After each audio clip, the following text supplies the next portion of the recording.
primarily movies are made to be entertaining. Sure, some of them manage to achieve something more and move to a level where they're enlightening or even thought-provoking. Although no matter what movie you watch, when the credits roll, you sit back and decide whether or not you were just entertained.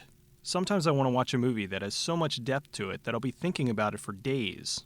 Other times, I want to watch a movie where a hot blonde drives an armored motorcycle with rocket launchers.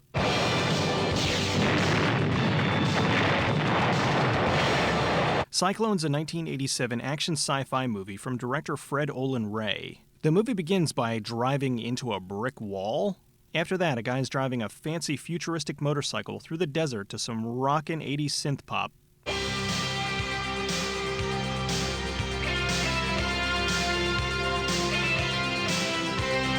I miss soundtracks like this. He drives around for a while, which greatly impresses this random kid. Wow, it's Reanimator! Hi kids, I'm TV's Jeffrey Combs. Let's see, 1987? This movie's missing something.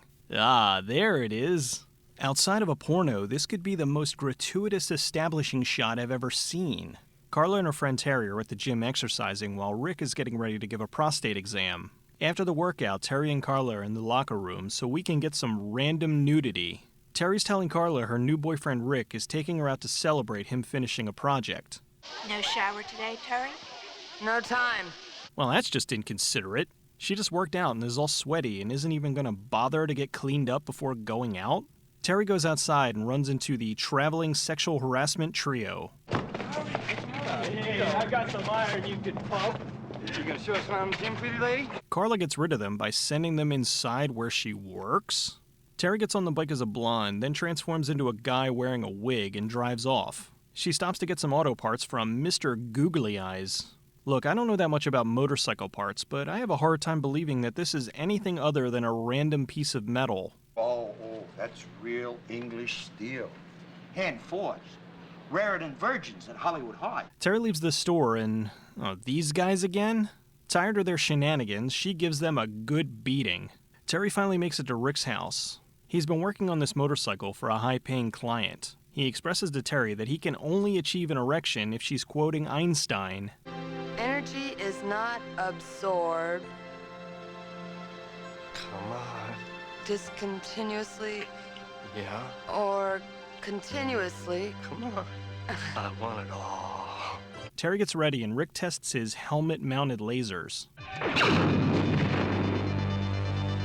This seems like a really bad idea. He's aiming right by the door. Terry could unknowingly walk in and get fried. The couple head out to the punk club Lava, and I use punk loosely. Aside from the band, this club is about as punk as the one from Quincy. Please, can I have your attention, please? It's very important. Thank you. Terry and Rick are dancing while this weird couple moves in and kills Rick. The police show up and, yeah, Bob, what we want you to do is mop everywhere except for the big blood stain on the floor. Terry's talking to the cops when the feds show up and take her for questioning. They explain to her that Rick was working for him. Rick was involved in a very important military project. He kept the location of his lab a secret even from us. Wait, so you're telling me that the feds couldn't find this guy's house?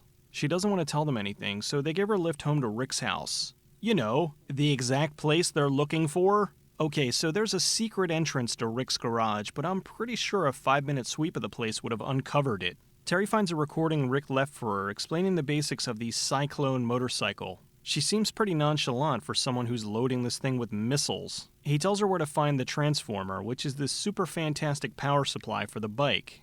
Let's see, the Cyclone needs a transformer to run. Is this thing gonna turn into Cykill? He gives her the name of a guy named Jenkins, who is the only one she can trust right now. Of course, the cops watching her are completely incompetent, so she sneaks the bike out no problem. On her way to meet Jenkins, she drives right into a Michelob commercial.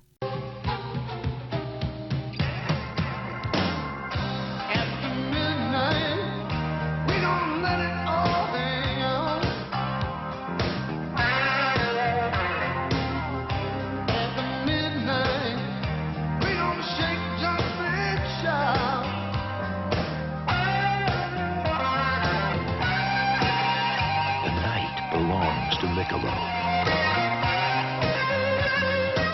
She meets up with Jenkins, who informs her that the Cyclone cost $5 million. They paid $5 million to one guy to build a motorcycle in his garage. No wonder the economy is such a mess. The assassins show up and kill Jenkins. Hold on, they both shoot him? Why doesn't one shoot Jenkins and the other shoot Terry? Of course not. If they did that, she wouldn't be able to get away. Are these two discount assassins? They're chasing a $5 million turbocharged motorcycle in a busted-up 1970s Oldsmobile station wagon. They drive the wagon under a truck and rip the top off. Where did the rockets go all of a sudden? The guy tries to knock Terry off the Cyclone, but she fights back and he gets pulled from the car. The assassins go to see their boss, Bessarion. After they leave, Bessarion has a meeting with some arms dealers that are growing very impatient waiting for the Transformer. Terry goes to see Carla and shows her the Cyclone. She goes to get cleaned up, but when she comes back, Carla's being held captive by the assassins. She gives them the keys to where she hid the Transformer in exchange for them letting Carla go. Only thing is, surprise, Carla was in on it. The feds show up because sure, why not have everybody be a bad guy? They take Terry to a warehouse. Bessarion tries to bribe her to get the Transformer. She declines, so they try to get the information the old-fashioned way. Torture. Okay, so it looks like there may be somebody good after all. The female Fed Walton is infiltrating the warehouse. She rescues Terry, kills Knowles, and escapes. Terry drops off Walters and shows her where she's been hiding the Transformer.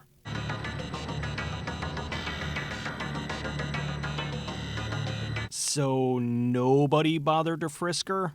Now with Cyclone fully functional, it's time to kick ass. Except that she's riding the souped-up motorcycle and can't outrun a dirt bike and a stock junker. Terry finally uses the frickin' lasers and takes out the assassins. She then uses the missiles to take out Carla.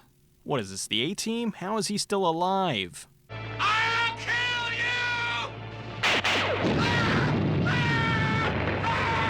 you! Alright, that was totally worth it. Carla's still alive, so we can get a nice final fist fight. High-speed chases, explosions, and when do the police get there? Right when it's all over. Please wait over there by the car. So not one cop is going to ask her some questions or even check to see if she's okay? Nah, just let her stroll off a major crime scene where multiple people are dead. Remember what I said about everybody being a bad guy? This is the director. Agent Waters, sir. Yes, it's completely intact. Yes, sir. Terry still has the Transformer, so she destroys it. Oh, come on! The most advanced source of energy the world has ever known is destroyed by a tiny puddle? The cop from earlier picks up Terry and they drive off. Now that the Transformer's gone, Bessarion has to relay the news to his clients. Can I interest you in a very fast Ferrari?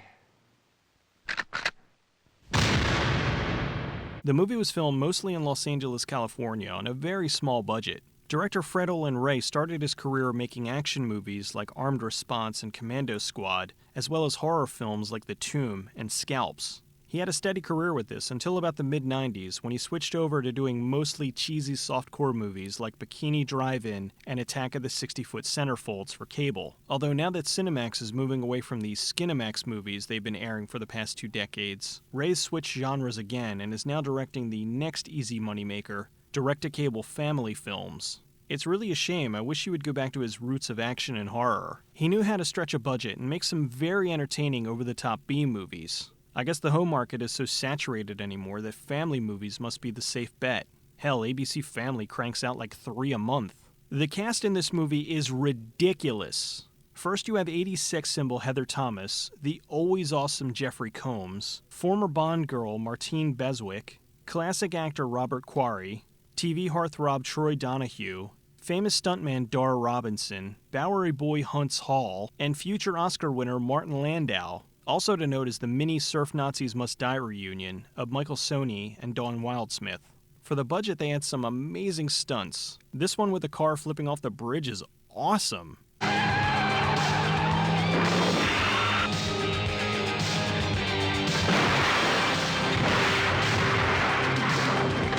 I would have liked some more action with the Cyclone, but at least in the finale they were able to show off what it could do.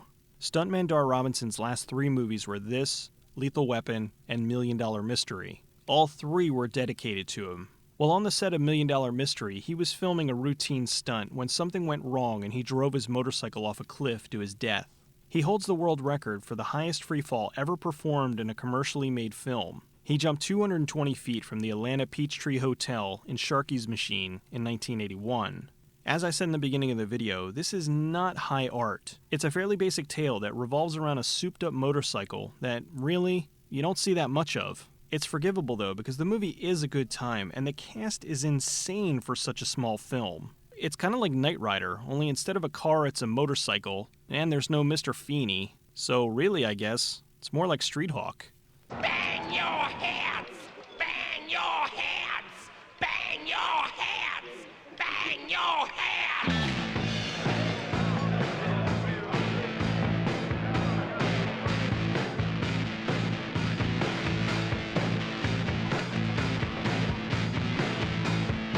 Just give me the transformer, and I'll see to it that they let you go.